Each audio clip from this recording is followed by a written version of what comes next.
stuff up, I'll bring stuff up, and so forth. Sounds lovely. We'll just keep going until we get bored. Do I want pillows behind me? Do you want pillows behind you?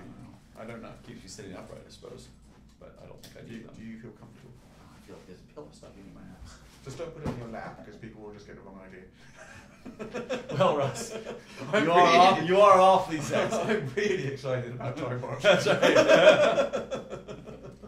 Can I tell you how excited about TimeWatch I am? Let me show you. You know, I think I'll pass. Well, I feel a bit sick. Yeah, that's you only say that because you haven't played yet. That's all. That's true. That's right. We did have in the playtest this weekend. We had, I think, 3 different groups sleep with Benjamin Franklin. Really? So, wow. like, not all of them, but. Talking about playtest, I think that's a great idea for you to explain what TimeWatch is. Can you describe the sort of adventure that I played and other people this weekend have played? Sure. Actually, I'm better off, I think, describing a slightly different adventure that ran at Gen Con this weekend. Okay. Where when the game starts, nuclear war has just broken out in 1962 Cuba during the Cuban Missile Crisis. And the reason for that is because President Nixon screws up negotiations with Khrushchev, and 200 million people die from nuclear war. And it's President Nixon instead of President Kennedy, because President Kennedy is a barber in South Boston. And President Kennedy is a barber in South Boston because his dad, Joe Kennedy, didn't have enough money to send him to college. My brain's already starting to hurt. Yeah, I don't know. Right? So stick with me, right? Joe Kennedy didn't have enough money to send his sons to college because in real life there's a theory that Joe Kennedy made his initial fortune bootlegging during Prohibition. Mm-hmm. And so what the bad guys do is they go back in time, prevent Prohibition from ever happening in order to make sure the nuclear war breaks out in 1962. Wow. Yes, in this particular case, what they do is there's a temperance worker named Carrie Nation who is famous as a 6-foot-tall woman who would go into saloons and smash them up with a hatchet, right? Yeah. And in real life, she received a vision from God in 1899 or 1900 telling her to go out and work against alcohol. In the adventure, the bad guys simulate that vision from God, telling her to work for alcohol and against temperance. And so without her support, the temperance movement never gets prohibition passed in the US. So everything cascades forward and we get nuclear war. Wow. Yes, and so the job is, as the players are playing time cops, whose job is to go backwards or forwards in time and fix history. So they have to figure out what happened and then work their way backwards through the process. And so at the height of the adventure, they end up simulating God themselves in a vision to her, or making sure her first husband is an alcoholic. There's a couple of different ways to solve it. And fighting the giant radioactive mutant cockroaches who started this whole thing up. Well, the thing is that of course this is a villain named the Aziru, and they are from the future. They are giant and mutant and shape-shifting cockroaches, and their big deal is that they want to make sure they evolve, and so they try to raise the default radioactivity level on Earth. Fantastic. We've got probably, I don't know, a dozen different good adversaries. They're just ones that are particularly squicky. What I really like about TimeWatch, and which I noticed during the playtest that I was involved in, was you've worked in ways to actually include time travel in the game as a mechanic, rather than just a delivery mechanism to deliver you to an adventure in 18th century France or whatever. You've worked out how to actually make time travel form part of the game. Can you talk on that slightly? I can't, yeah. It seemed like a real waste if I made a game about time travel and then didn't embrace every single trope on bad time travel movies that I really loved, which means that Bill and Ted's Excellent Adventure and Terminator and Looper and all of these things really need to be able to fit in. And so, for instance, TimeWatch uses the Gumshoe game system from Pelgrane Press. It's the same set of rules that powers Trail of Cthulhu, and it powers Ken Hite's Night Black Agents, a super spy game, and Robin D. Law's Esoterrorists, and a whole bunch of others. It's a game system that assumes hyper-competence. You're really good at your job. One of my favorite things about it is the preparedness skill. Now, in a lot of game systems, you start your game and you spend half an hour gearing up your character, getting gear and such, buying guns or supplies. In this, you just have one particular skill called preparedness, and if you need something, you roll on preparedness, and if you succeed, you have it. But you're time travelers, so if you need something, you can say, you know what? Later, after this mission is over, I'm going to come back. I'm going to tape a pistol to the underside of this table. You make your preparedness test, and if you succeed, you can reach under the table, pull out the pistol, and shoot someone in the mouth hole. I mean, so you've got a lot of flexibility. The mouth hole, that's the technical. That is in fact a medical term. That is the technical term for, in fact, shooting someone in the face. Yes. Okay.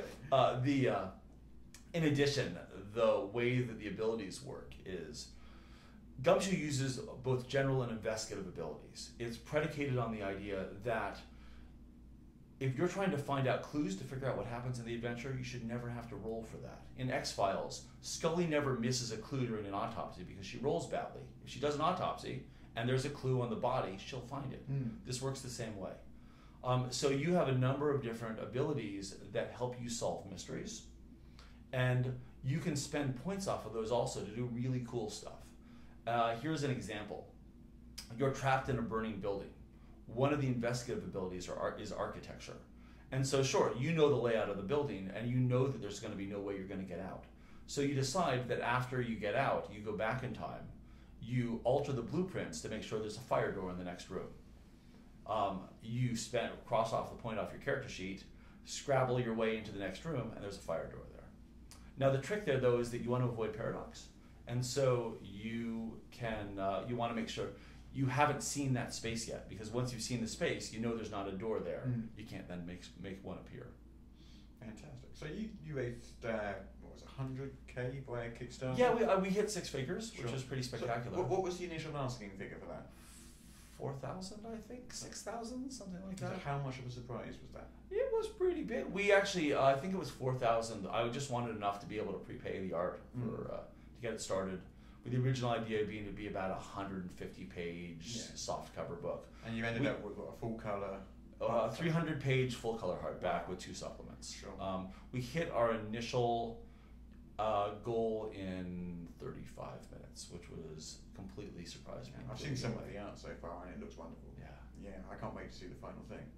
So when can we expect to see it? So the plan is that I would like to have the PDFs set at least roughly by the end of the year. It got pushed back a bit because we went full color and have the supplements. My plan, and I think we are still on schedule for this, is to have the book out by end of first quarter 2015. So I'm thinking February, March. Wow. The Christmas holidays are going to throw things back a bit, I suspect, but I believe that we'll still hit that. Are you aware that you are now a standard unit of measurement? And how am I a standard unit of measurement? Well, no, I'm not. Well, you are. Okay. If you take, say, a Numenera, okay, or as we like to call it, a cook. Right, fair enough. That's roughly $500,000. Okay. A Kulp is roughly $100,000. So I am 1/5 of a cook. Yeah, so a cook is 5 Kulps. That's great. There's a chart and everything. I think that Monty is going to have a lot of trouble eating 5 of me. Yeah, well, Monty does so well with his Kickstarters, Yeah. and I think you did fantastically well with yours as well. I think it was a superbly managed Kickstarter. Well, I think the most important thing I did is I had a lot of the rules written beforehand, because I didn't want to be in a position where I was asking people to go on faith and give me money, and then write the game from scratch, because God knows what could go wrong. Also, I thought the game did a pretty good job of selling itself, and so you could get a copy of the PDF of the playtest rules that were like about 150 pages long for $1. And you could, if you didn't like it, you just dropped your bid, and that was totally fine. So you risked nothing almost. I paid a lot of attention to well-run Kickstarters before we ran it. Fred Hicks was incredibly useful from Evil Hat Games. Yeah, about making his experience available. He has a whole Pinterest page of really good Kickstarter links, and I paid attention to those. I asked other people in the industry to give me both advice and quotes that I could use. And I learned quite a bit from Robin Laws and from other Pelgrane Kickstarters to make sure that I kept involved and kept people involved in the process. But still, as you know, Russ, you go into those sort of mid-Kickstarter doldrums when everything really slows down. Yeah. I mean, you know intellectually, the graph goes like that. Exactly, you know yeah. that, well, sure, that's but intellectually, still, right? But you're still going just through going it. to stay It's down at the bottom. Yeah, no, and some days where, you literally make nothing. Right. And you're there thinking, oh no, nobody likes me. Why? Do you ever have, it's possible to have a day where you actually lose money because somebody cancels the pledge? That happened to me, and that is so depressing. I know. It's one of those things, I I know some people enjoy the Kickstarter process. I personally don't. Okay. It's too. I loved running my Kickstarter. It was It's fun. too much of a roller coaster. Yeah. They're good bits. They're good, but the bad bits, they're so depressing. And I've tried to keep in pretty close touch with the Kickstarter backers since then. I haven't always been as successful as I want, but I want to keep them apprised of sort of where they are. We've got a couple of the freelance pieces that are going out for playtest next month. The Cthulhu Mythos crossover with TimeWatch, where you play a secret society in 1920 who can time travel to thwart minions of time traveling minions of the Cthulhu Mythos. And basically, you send your soul. Time travel, that's a really scary. You send your soul forwards or backwards in time through a ritual and take over other people's bodies in other times. And that's by Chris Lackey. I just got the Parallel Dimensions section from Dave Chalker, who all about we get rid of time travel completely, and you just step like sliders. You step from one reality to another reality back and forth. He actually based that on one of the books that his dad, Jack L. Chalker, wrote, the God Incorporated books, about a multi-corporation who is mining different realities for resources. That's really interesting. Yeah, it's really good stuff. Really good stuff. And Kenan Bowman has written the Conspiracy chapter, where we basically take the TimeWatch, which is at its heart kind of a bureaucratic organization of time cops, and cross it over with the best of X-Files, where you never know who to trust, and everybody is potentially stabbing you in the back or responsible for some kind of conspiracy. All the best stuff. All the best stuff, exactly. So if we jump back a bit, sure. This is before TimeWatch even existed. So where did that come from? Was that your idea? Did you approach Pelgrane and say, hey, I have this idea for a time travel game, it will work perfectly with your Gumshoe system, or was it some other... How did that come about? Let's go way back, okay? Even further back? Even further back! It's almost like we're talking about a time travel game. In the 1980s, there was a game called Time Master from Pace Setter, which is a game, and actually somebody then went to 5440 Orifight, and someone else has just bought the rights to it, and I don't remember who that is. It is a game with fantastic ideas and the kind of rules you would expect to see in sort of the mid-80s or late 80s that don't necessarily translate quite as well to nowadays. But some of those adventures were amazing. I played that at the time and really loved it, and realized there was no possible way to GM it. Because every adventure you would have to do, you'd have to spend 6 hours in the library looking up stuff in encyclopedias. It'd be impossible. So jump forward. I was at DC Game Day, one of the Eon World Game Days, last year, so March 2013. We just finished running a Night's Black Agents game, which is a super spies versus vampires setting using the same Gumshoe rule system from Pelgrane. And I thought, we were sitting at lunch afterwards, and I'm like, man, that was fun. I wonder if you could do the same sort of thing with time travel. And everything, the core concepts of the game snapped into place in probably about 10 minutes. Right. By the time lunch was finished, I was really excited about this. So I pitched it to Pelgrane, and Simon Rogers at Pelgrane is incredibly good at, if you have shown that you can write and you come to him with a really good pitch, he'll say, go write it. I just finished some work for them for Owl Hoot Trail, which is the fantasy western game. And this was something I was really excited about. So that's where we got started. We got the initial sort of play test draft, or the rough rules, out pretty quickly, the next month or so, and started a bunch of people who weren't me playing it to get feedback on it. Wow. So how many people do you have, or have you had, playtesting the game? I know you've been doing a lot yourself at conventions, but... Sure. External playtesters? Yeah. I think we had around 25 groups of external playtesters, and obviously some of those give better feedback than others. Yes, and the quality of that feedback varies. It's interesting to see there was one group that had just a really horrible time with it. I think it wasn't a good game for their particular GM. Sure. And I saw actually the sort of the transcription of some things where the players were all ready to completely kill their characters just so they could stop playing. But that was, to be fair, that was one group out of 25, and I heard lots and lots of good stuff about it. Challenges and things that they need tweaked, but overall it seemed like it really resonated for people, and it was fun. How do you deal with, if you get two playtest groups which give you directly contradictory feedback?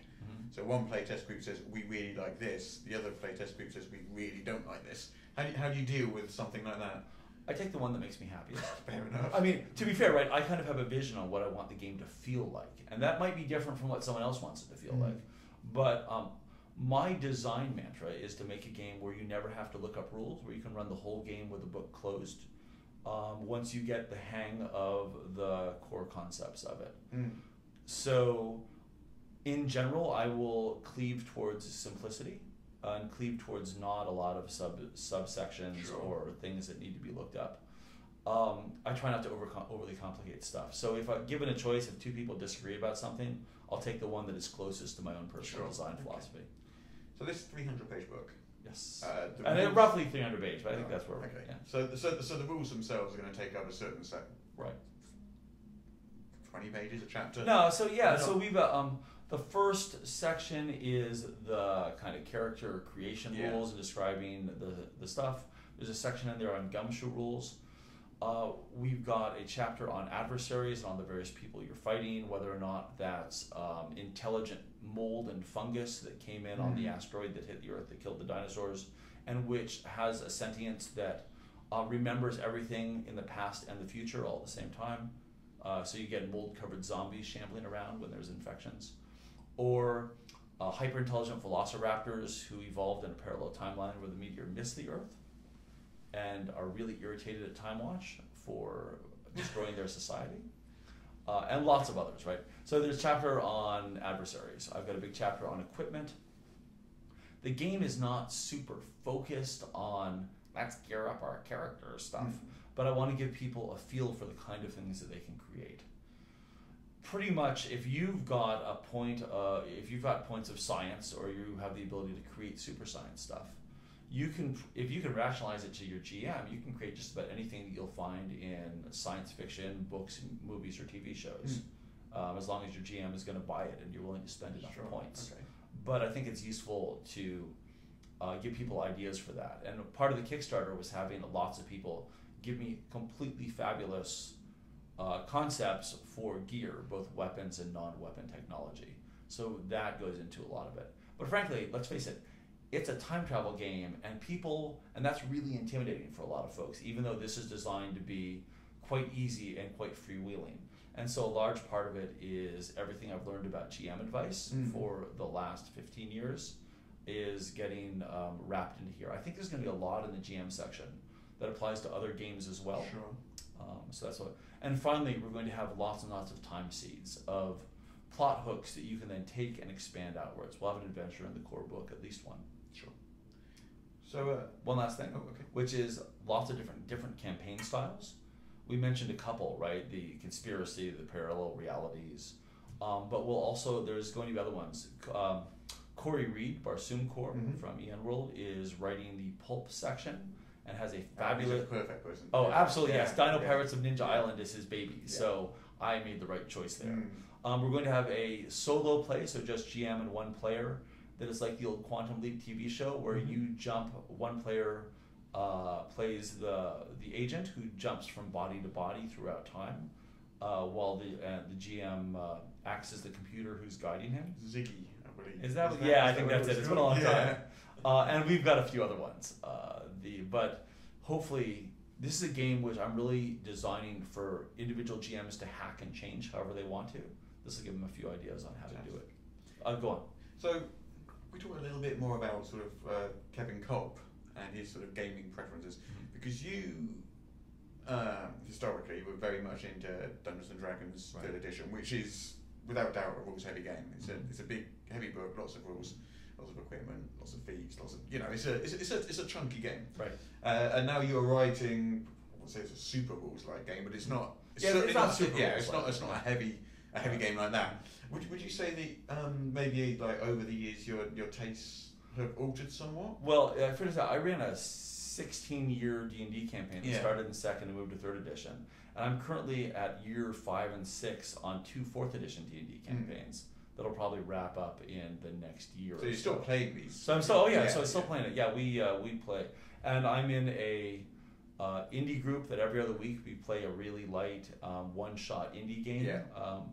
And once a month we get together with different people and do Golden Age superhero games. So my tastes are relatively eclectic. I think that a game's setting and a game's concept should match the rules section, right? So when I'm playing D&D, I want to play D&D. Yeah. And it doesn't matter necessarily if it's super rules heavy. I'm looking forward to 5th edition or 13th Age, or and Pathfinder's fabulous. Sure, variations on Right, all the variations on that. And I love that, and my players love that. I don't think that's ever going to go away. But it wasn't what I necessarily wanted for a time travel game, especially when Robin Laws and Ken Hite had made such a great framework for the time travel stuff that I could then change a little bit and get exactly what I wanted. So do you work sort of directly with Robin and Ken on things? No, not really. They're both very established writers and have been around for a while. So. And Ken, right now, Robin is really focused on Feng Shui 2, which is a fabulous game which everybody should get. We got to play test it, and it's I played the original. It's the new one. It's good. But no, they will look at stuff and kibitz on things if I ask them to do so. But other than that, they're not tremendously involved. Sure. So is it a fairly, sort of working for Pelgrane, is it a fairly autonomous process? Oh yeah, absolutely. Because I noticed that you ran the Kickstarter rather than Pelgrane did, for example. That was my agreement with Simon, where when we figured out our working arrangements, I think they had recently run a Kickstarter, and running a Kickstarter, as you know, it takes an awful lot of time and a lot of energy. Yeah. And for this particular thing, I wanted to be enough of a control freak that I didn't need somebody else to do that particular work. So I was totally happy to volunteer to do that. And so in a lot of ways, it's my project. Kat Tobin, who works at Pelgrane, is utterly fantastic at keeping me on track and helping with the art design and the art orders. Rich Longmore is doing all the art in TimeWatch, and he's amazing. He did my art in Alhoot Trail as well, and the art in 13th Age Bestiary, because it's good. That's a great book. Yeah, I like that. So they are largely involved to the extent that I need them to. Obviously, they bring all the publishing expertise to this, which I did not have. So it's a pretty good match. But on a day-to-day basis, it's largely me managing the project. And I think going forward, should we end up having other people who aren't me writing TimeWatch stuff, I will continue to manage that process. When I first met you, you were a sleep consultant. I think it was 15 years ago now. But and now you're a game designer, right? And that's an unusual process, perhaps. I mean, it's not necessarily a logical progression. Is that how you see yourself now and going forward? Kevin Kulp, the game designer. Right. Well, back then I was a fatigue and alertness consultant. So for 24-hour operations, which you don't run into a lot and the travel was really bad. Game design is great. One of the challenges of game design is that I've done a lot of video games. I did systems design on Game of Thrones Ascent, for instance. Is that the industry is just really unstable. It's very common for companies to form and make a game or make a couple of games and then close their doors. It's something that I'm finding kind of frustrating. Right. Once TimeWatch is out, I'm going to step back and take a look as to whether I want to continue doing game design full-time or slide that into a part-time thing as we continue to build games. Because now I think that TimeWatch is going to be exactly the kind of game I want to create. Right. I'll have proven to myself that I can do it and that I've created something that I love. Sure. And at that point, I'm happy to continue doing that as a side thing. But we'll see, right? If somebody wants to come and give me a job offer to either write full-time for them or work on their current video game project, I would totally take a look at that because that kind of super creative atmosphere is just a thing of joy.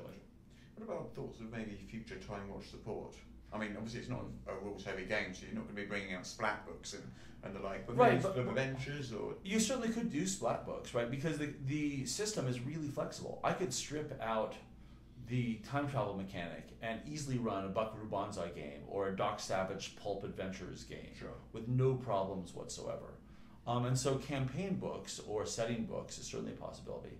There's a ton of really fabulous ideas that could easily be turned into great adventures, and so adventure books are superb. My expectation is that as we take a look at, we've got roughly 2,000 backers, and so we know that many people are going to have copies of the game. Sure. The degree of pre-orders that we get for the game as we get ready to go to print will let us get a feel for how many total books we're going to end up running off, And that demand is going to, I think, give me an idea on what level of support we want. Sure. Certainly what I would like to do is continue creating really fun adventures and lots of support for people. Because while it's a game that is really fun to make your own stuff from, stuff up for, it's not everybody has that time. And so if I've got fun ideas that other people want to play, sure.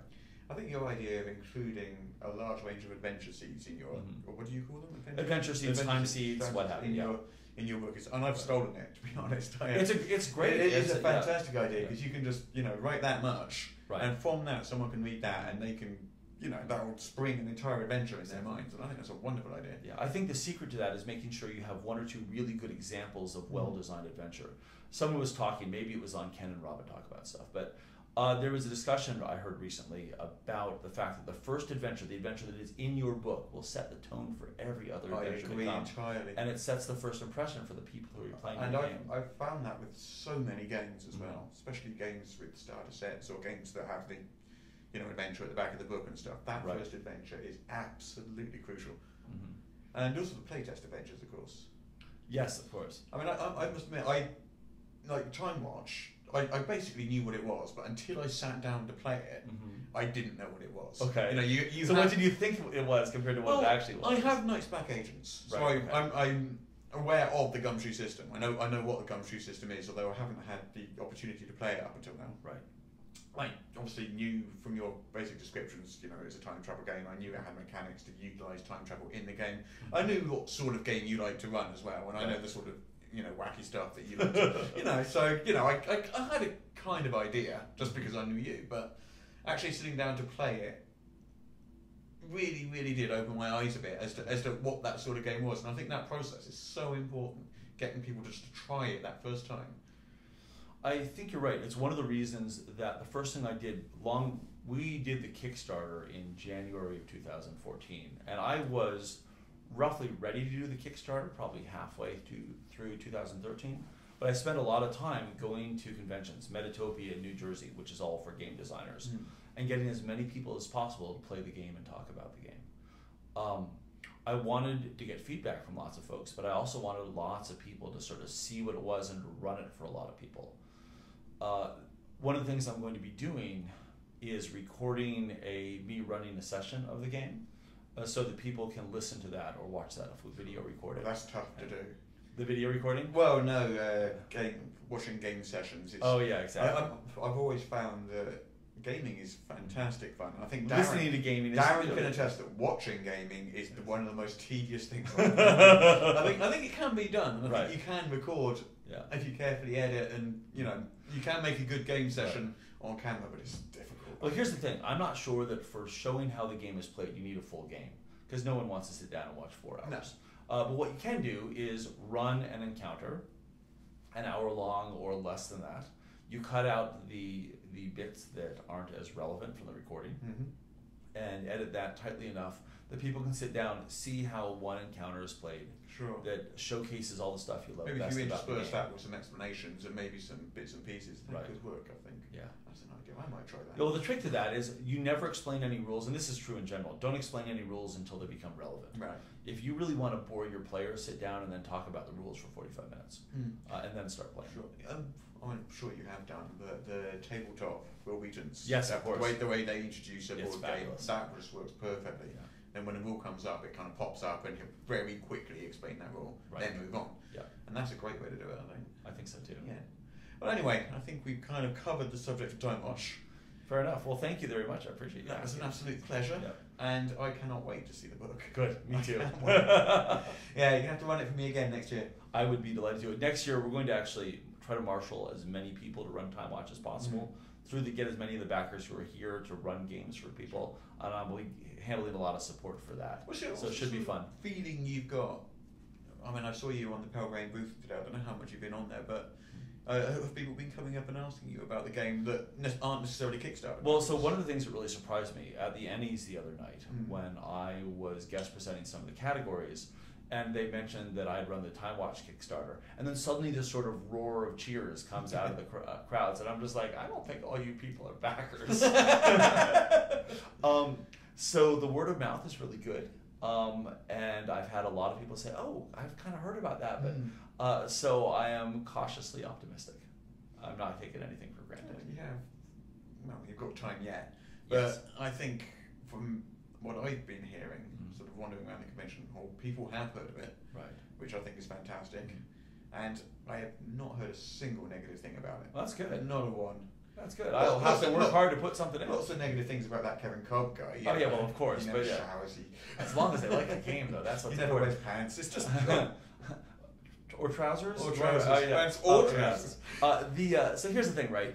I'm writing a game that I love. So for better or worse, when you read the rules, they sound like me and they make me happy, and I think they're funny. And I don't know if anyone else will think they're funny, but I totally do. And so, if for no other reason, if I get the game out and I'm pleased with it, that's going to be great. If other people love it too, even better. I also think that a creator's enthusiasm for his project is something that's infectious. Absolutely. Because there are people out there who will write a game because it's a job, because they have to do it. It's not necessarily something that this particular project maybe is not necessarily something they have passion for. Right. But when you're writing TimeWatch, or when you're talking about TimeWatch, or when you're demoing TimeWatch, or when you're posting about it and stuff, the enthusiasm comes through, and that is infectious. It makes people want to read more about it. People want to engage with you about the game, and I found that myself certainly. That's good. Yeah, if someone isn't having fun writing their game, there's a Kickstarter that I'm involved in where it's taking a long time to be fulfilled. I kind of get the feeling that the person who's writing it is not necessarily having fun writing it or having fun with it, and I'm sad about that. I think when you start to write a game, certainly from my own experience, there's a lot to it that you don't realise. Well, you have to do, but when you get to doing it. For example, my game, unlike yours, has equipment lists and things. Right. That bit, I don't particularly enjoy writing that bit. The reason mine doesn't is I'm crap at it. Yeah. I'm really bad at writing equipment lists. It's the other reason I asked for my backers to do it for me. So you guys didn't hear that. Yeah. But yes, it's. I think you always go through a part in the project where you just despair. It feels like it's never going to be done. Yeah. One of the reasons Gen Con's been really good for me is that I've run now 5 or 6 TimeWatch games over the course of the weekend. Everybody's had fun. Sure. Every game has made me more and more excited about this, and that's gonna come back and get stuck back into the rules. Brilliant. Anyway, an absolute pleasure. Fabulous. Unless you get back to your booth or whatever else. I know you're leaving soon, aren't you? Yeah, I still have about half the dealer hall to troll through. Yeah, I have to do some shopping at some point. Otherwise, I'm going to go home disappointed. Yeah, don't and do with that. a really light bag. Oh, just don't pay extra for the luggage. So far, I have a copy of Horde of the Dragon Queen, and that's it. Nothing else. You're going to need to do, which I haven't gone yet. I'll have to shoot do. over to the Wizards booth. All right, fabulous. Russ, thank you so much. That was a pleasure. Yeah. I'll just take yours. I tried to steal the monster manual from the Wizards booth. Oh, good, excellent. Yeah. So they have one there, and Trevor let me glance through it, and I'm sort of there. So they walked by and handed one to Rob Hainsoo this morning, and they're just like, yeah. I might try and wander over there, and if no one's looking, if I get down to distract